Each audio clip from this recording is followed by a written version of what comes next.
If you're thinking about signing up for DoorDash, I'm serious when I say this, stop.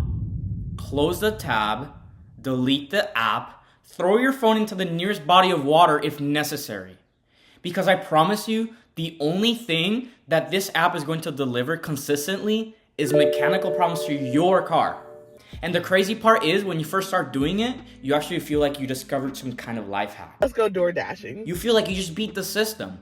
You download the app, you sign up, and you watch a 3-minute training video that basically says, drive to restaurant, pick up food, drop off food, and congratulations. You're sitting there thinking, wait, like, that's it?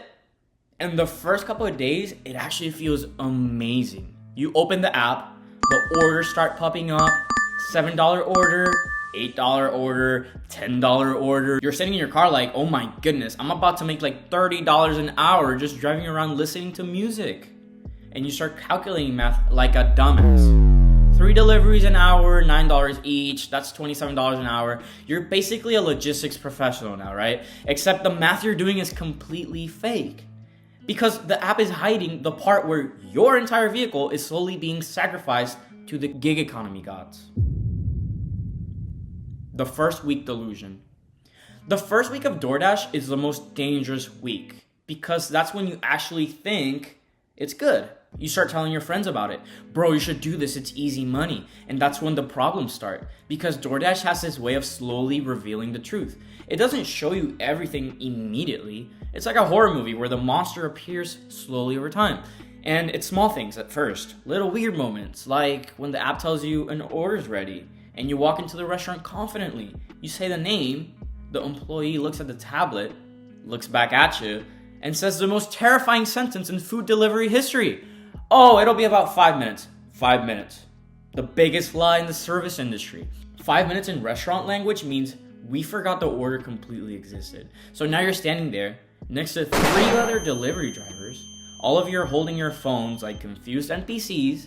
And 5 minutes turn into 10, and 10 turn into 15. And nobody's getting paid for that time. You're literally just standing there for free. DoorDash calls this waiting. Normal jobs call this working. Eventually you get the food. You get back in the car, and you start heading towards the drop-off location.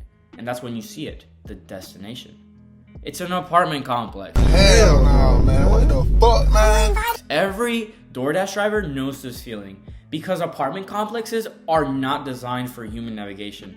They're actually designed like military training facilities. You pull in, the building numbers make no sense. Building 2 is next to building 19. Building 7 is behind a dumpster. The GPS says the apartment's right in front of you, but it's actually on the 3rd floor of a building that looks identical to every other building. So now you're wandering around with a bag of food trying to find apartment 3B.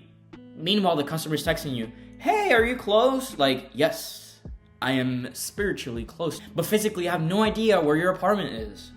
And by the time you finally drop off the food, you realize that quick $8 order just took you 30 minutes. Congratulations, you just made about $11 an hour before gas.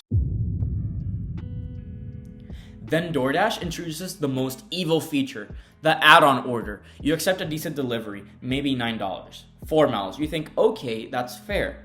Then the app pops up another notification and says, add another delivery for $2.50.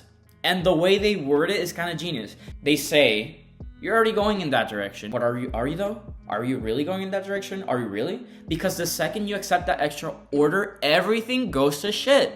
The second restaurant is slow. The customer lives in a gated community. And then the instructions say something insane like, leave at the door, but don't knock, but also text me, but don't ring the bell because my dog will bark, and if you see my neighbors, say hi to them. And suddenly that $2.50 has turned your night into a logistical nightmare. The parking lot realization. Every DoorDash driver eventually experiences the same moment. You're sitting in the parking lot, probably near a cluster of restaurants waiting for orders. Watching the app, you're watching your gas gauge slowly drop, and you start doing the real math. How much did I actually make tonight? Not what the app says, but the real number after you subtract gas, after you subtract time. You think about the miles you drove, and suddenly that number is pretty depressing.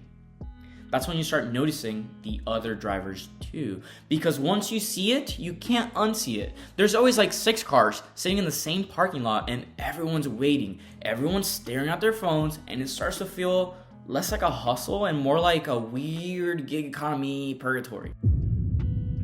And then the final stage begins, the car problems. Because delivery driving is brutal on vehicles.